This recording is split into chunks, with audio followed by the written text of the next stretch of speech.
Here they are. Although I have some nice decoration, I will not use the counters for this game because it is the game which is not clearly sure that where did all things go wrong. This game was played in 2014 Tradewise Gibraltar tournament. Couple of words about players. Well, Adhiban is known to be a player with different approaches to positions, and when I look at his games, most likely I saw opening that I'm not very familiar with. And Nigel is a very strong English grandmaster. In case you don't know, he played against Kasparov for World Chess Championship in 1993. I found this game interesting because Adhiban plays an opening which is known as short variation in Caro-Kann defense, and I found it instructive. Short variation of Caro-Kann is most likely a positional system, but in this 28 move game it is mostly tactical one. So we have E4 and C6. This is Caro-Kann defense, D4, D5 and E5. This is the advanced variation of the Caro-Kann, and most likely black plays this move and this kind of setup we will have. Bishop f5, black wants to trade this bad piece with white's one of good pieces. Knight f3. With this knight f3 move we entered the short variation of the Caro-Kann, so in other words Adhiban played short variation against Nigel short. E6, bishop e2 developing, knight d7, castles, and a6. When I look this game with engines don't like this move, but in humans' eyes, just maybe reducing the influence of this bishop and knight can't jump there. I mean, at some point black wants to play c5, so this square, b5 square, will be vulnerable. Okay, knight bd2 with the idea of playing the knight b3 and c5. Like I said, black wants to attack the center with the flank pawn, and white does the same. c4, knight e7. With this move, I'm not saying this is a bad move, but black closes the dark square bishop's diagonal, so white uses this with d takes on c5, knight takes on c5, knight b3, with the idea of simplifying more with knight takes, or if black captures, developing while recapturing.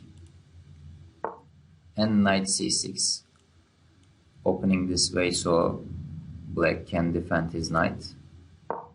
Bishop e3, developing the bishop while attacking black's knight, so black captures, knight captures on b3, queen captures on b3, and d4. This d4 move is so to say pain in the engine's ass, because it really likes and dislikes at the same time. You will see the following: rook f d1. Actually the rook a d1 is look like a most normal move, let's say, because you keep protecting this pawn and this rook does nothing when the game position, but we can say that Adhiban goes all out and pins the pawn so black can capture, and this is a critical position in the game. Bishop c5, defending the pawn, and as you can see there's three attacking piece to this pawn, and also it defended 3 times. The question is, can white capture this pawn? I want to give you a couple of seconds.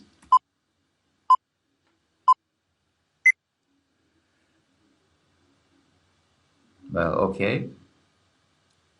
Yes, it can, and I will show how. Knight takes on d4, knight takes on d4, bishop takes on d4, and bishop takes on d4. Now, as you can see, black has bishop pair, and also black is up a piece, but black can't preserve this piece. And Adhiban does this with a nice bishop maneuver. As you can see, black king is still in the center, and Adhiban uses this to maneuver his queen over there to attack this pinned piece with queen a4 check, king f8, and queen b4 check. Actually, in this position, engines like this immediate c5 move, because you still cannot move this bishop because of this pin. But Adhiban has a different idea. He wants to play this move and keep attacking black's pawns. And if you play this queen e7 move, takes, and takes, white is a better piece. This bishop controls this diagonal, but it's not useful in this game. This rook is already developed, so you can double up, and your king is much safer. You have 3-2 advantage because you are up a pawn also. Maybe this is why Short didn't want to play this, and he played this after this queen b4 check. He played king g8, and now Adhiban plays c5, and as you can see, this bishop has nowhere to go, so he simply captures the pawn back with bishop takes f2 check and king takes f2. And white is better as his pieces are more active.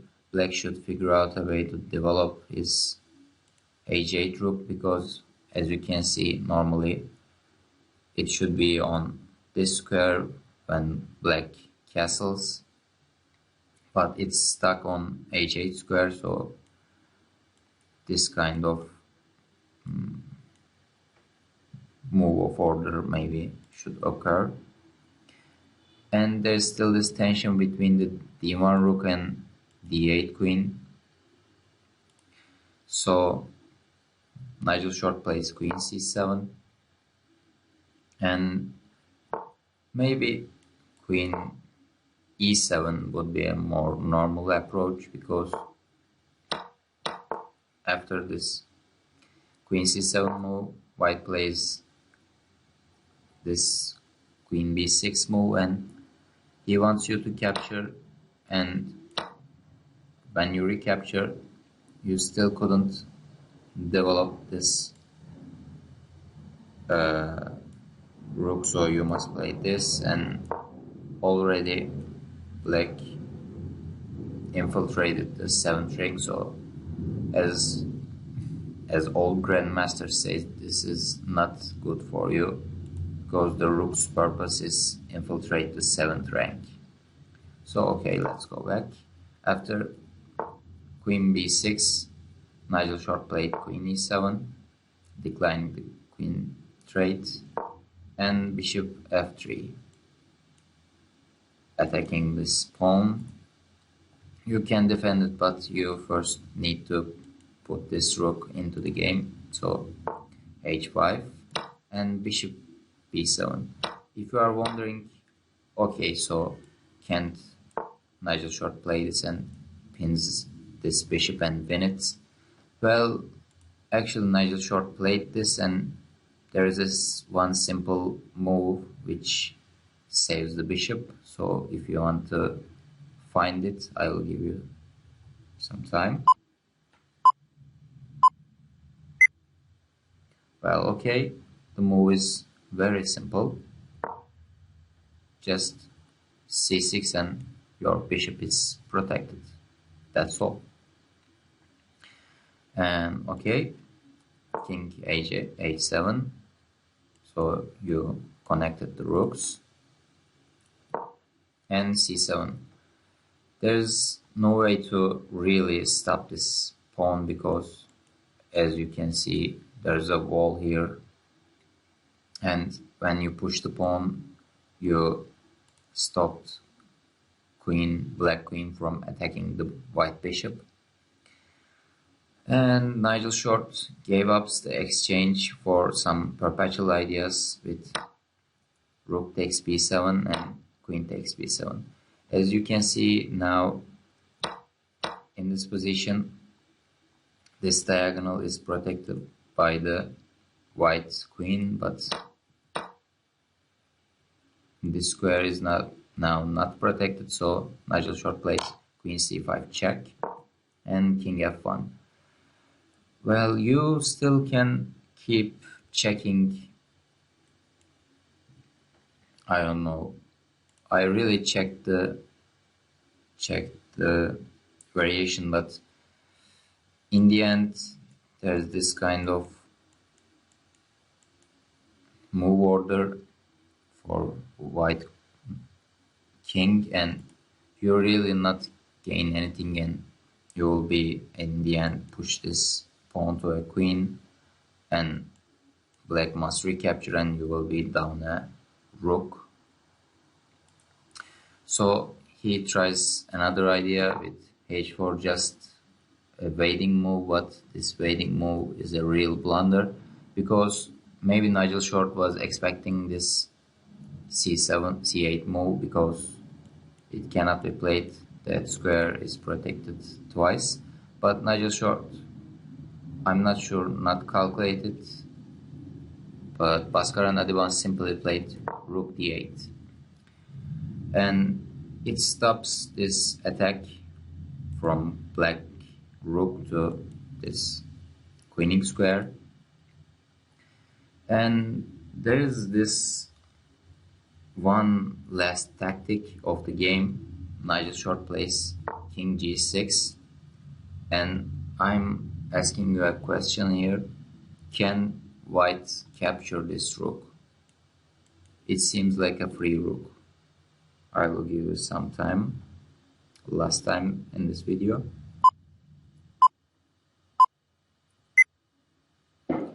Well, okay,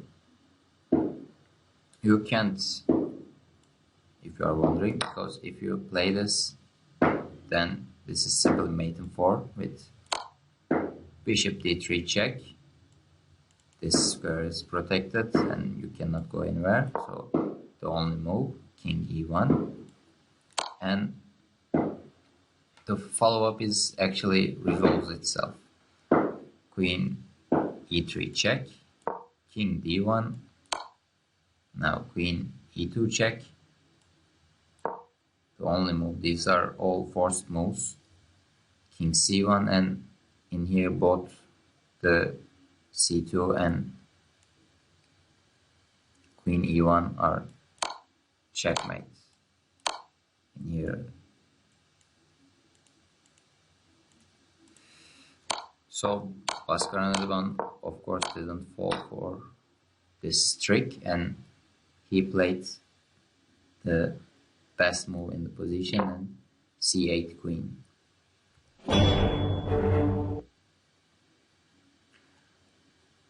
It's really simple. You have 2 queens and 2 rooks against 1 queen and 1 rook and 1 bishop. In other variation where this move played, oops, not that, this move played, this rook has a responsibility to take care of this file and also this d3 square. So when you play this rook still keeps. Now there is a attack, also still attacking the rook, and also your new queen attacks black's queen. I'm not sure what black can play here, so Nigel short simply resigned here. And I hope you liked it, and thanks for watching.